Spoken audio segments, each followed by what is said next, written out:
Қайырлы күн достар. Бүгін сіздерге құймақтың рецептімен бөлісемін. Өте сәтті рецепт. Апам үйреткен. Менің рецептім бойынша жасап көрсеңіздер, комментарий бөліміне пікірлеріңізді қалдыра кетіңіздер. Ал ендеше бірге менімен бірге жасап көріңіздер. Ең әуелі 3 жұмыртқамызды саламыз. Содан соң жарты шай қасық тұзымызды саламыз. Содан соң 3 ас қасық қантымызды саламыз. Венчиктің көмегімен жақсылап араластырып аламыз.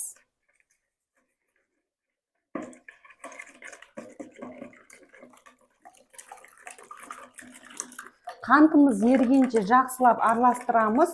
Сонда блиніміз піскен кезде комошка болмай жақсы пісетін болады.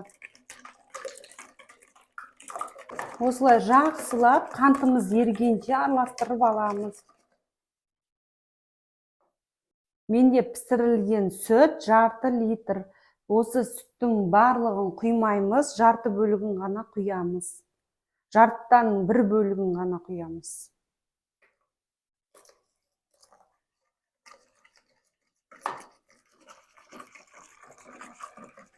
Жақсылап араластырып аламыз. Жұмыртқа мен сүтіміз бір-біріне біріккенше осылай араластырып аламыз. Сонда блиніміз бір келкі болып пісетін болады. Іртік-іртік болмай.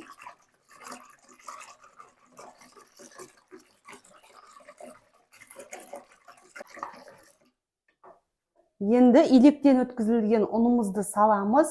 Менде ұн мына жерде 300 грамм ұн.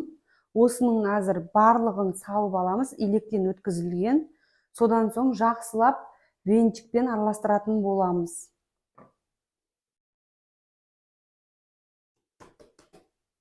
Ендігі кезекте жақсылап араластырып аламыз.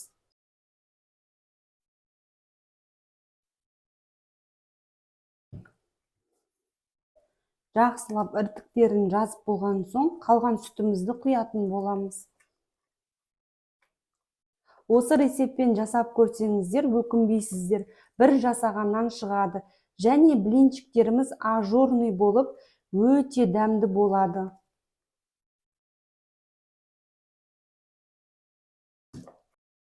Консистенциясы осындай болу қажет.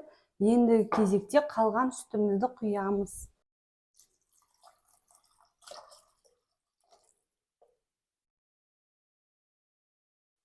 Қалған сүтіміздің бәрін құйдық. Енді жақсылап араластырып аламыз.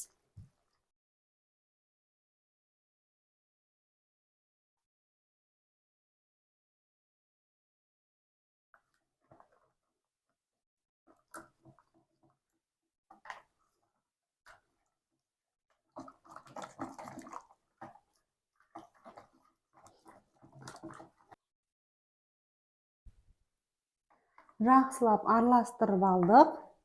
Ендігі кезекте қайнап тұрған ыстық суымызды құямыз. 100 миллиграмм ыстық су құямыз. Жақсылап араластырамыз. Пищевой сода ештеңе қосудың қажеті жоқ.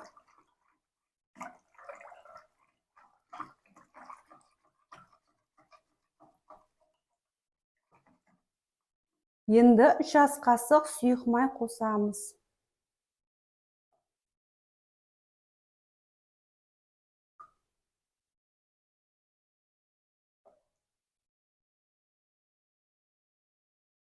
Жақсылап араластырып аламыз. Ең соңында сұйық майды қосып, осылай венчикпен араластыратын боламыз.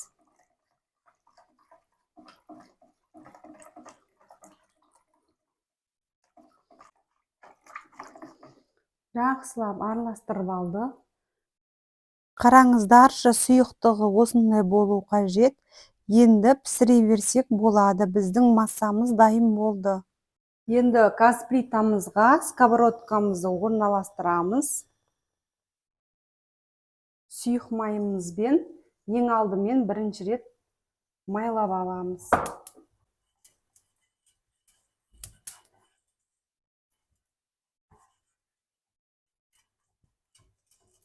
барлық жеріне өйстіп майымызды жағып аламыз. Тапамыз қызыды. Енді массамызды құятын боламыз.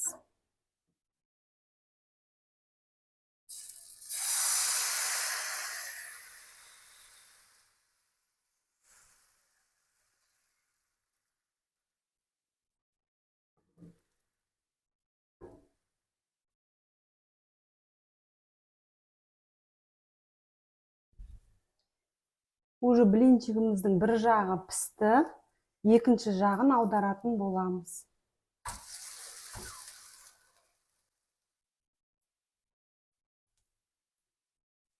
Екінші жағы пісті, ала берсек те болады. Тапамыз қызыды, құймағымызды құйып пісіре берсек болады. Екінші рет пісірген кезде тапаны майлаудың қажеті жоқ, құйып құймағымызды пісіре береміз.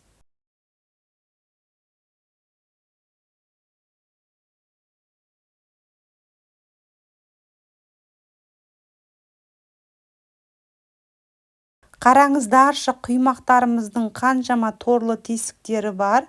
Өте дәмді рецепт. Сіздер де осы рецепт бойынша жасап көріңіздер.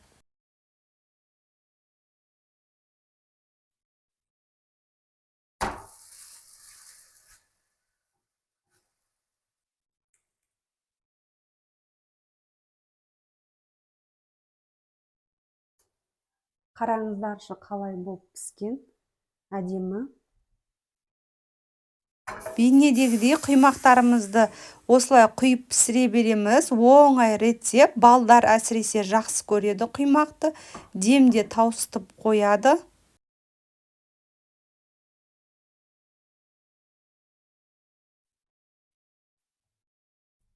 Қызара бастаған кезде уже екінші бетіне алмастырамыз. Құймақтарымызды осылай пісіріп аламыз. Менімен бірге болғандарыңызға рахмет. Сіздермен болған Жансая. Ендігі бейнеде кездескенше сау болыңыздар.